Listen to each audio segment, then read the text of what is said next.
Welcome to our channel. We're excited to have you join us in learning to master English. Our channel aims to make learning English easy, fun, and engaging through our podcast series. All right. Welcome back, everyone, to another deep dive. This time we're tackling something a little different. You sent over an audio file in Indonesian. It's called Indonesian NIFSU SYIBAN.mp3. Right. And it dives into some Islamic traditions around a specific night of the year. Okay.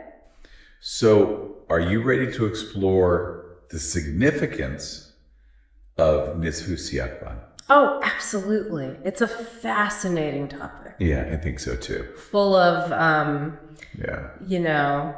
A bit of mystery, a bit of intrigue. Yeah.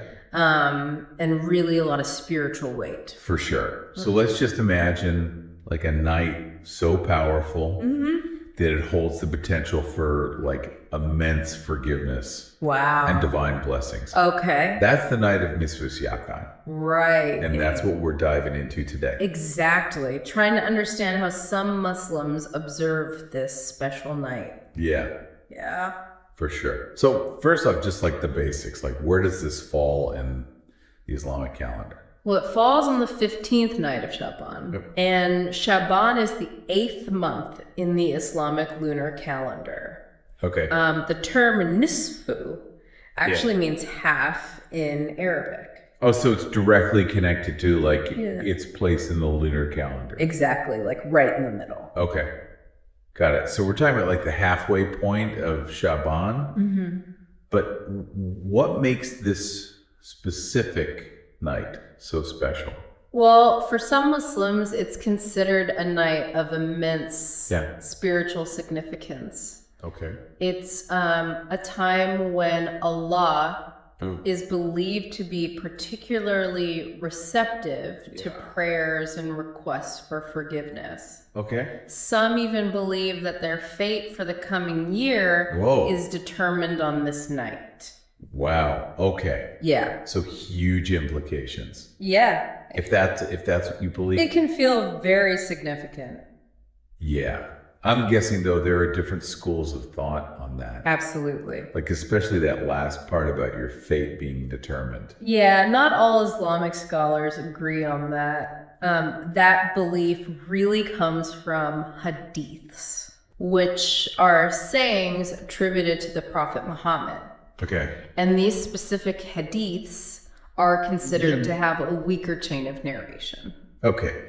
I think we need to maybe back up a little bit and explain for people what a chain of narration is when we're talking about hadiths. Yeah, that's a great point. So when studying hadiths, Islamic scholars really examine how these sayings were transmitted over time.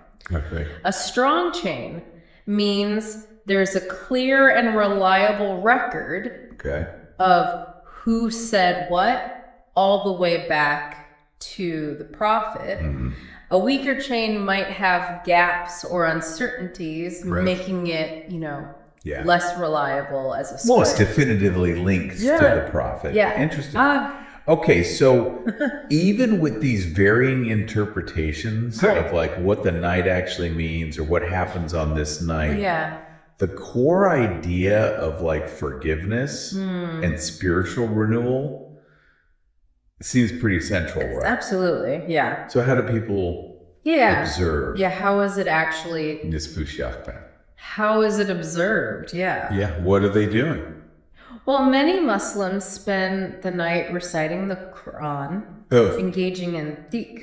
Okay. Which is the remembrance of God, offering extra prayers and giving to charity. Okay. It's seen as a way to kind of prepare for Ramadan, which follows shortly after Syaban. So it's that time to get ready. Yeah, it's interesting because it doesn't sound like it's just a night of like quiet contemplation. No. Sounds like a pretty it's active night. Right. A lot going on. For sure. Yeah. I'm curious about this idea of dhikr. Yeah. It's not something that I'm super familiar with. Yeah, the cure is all about cultivating mindfulness and a deeper connection with the divine. Okay. So it's not just about saying words. Okay. It's about remembering God through your actions I see and this. intentions. So like throughout the day and like throughout the day, yeah. It's not just like in that moment of prayer. It's an active remembrance. Yeah. Yeah. Okay, interesting. So in a way, it ties back into those themes of like Absolutely. reflection and renewal that we've been talking about. Yeah, it's the eighth. Not just about asking for forgiveness, but like actively like becoming. It's about aligning yourself more with, with the divine, with God. Trying to be a better person. Exactly. Yeah. Cool. Yeah. So to sum up our deep dive. Yeah. Nisfu Syaban, a night steeped in tradition and meaning. Mm-hmm. Particularly for Muslims, right?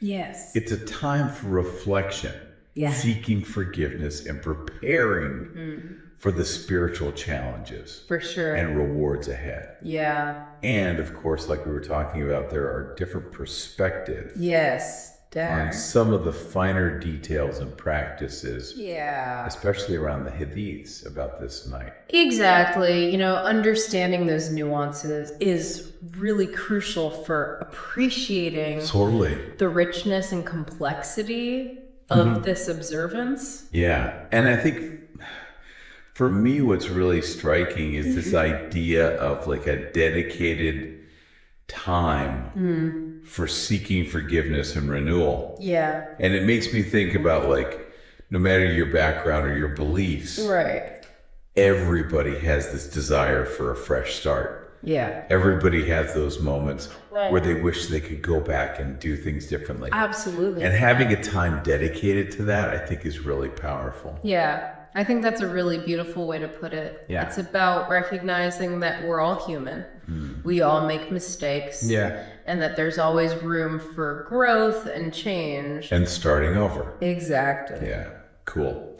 Well, I think that about wraps it up for our deep dive into Nisfu Syaban. Yeah, I think so too. I hope you enjoyed this one. It was a great discussion. Yeah, I did too. Thanks for having me. Yeah, thanks for joining us. Yeah, of course. And we'll see you in the next deep dive. Sounds good. All right, bye. Bye.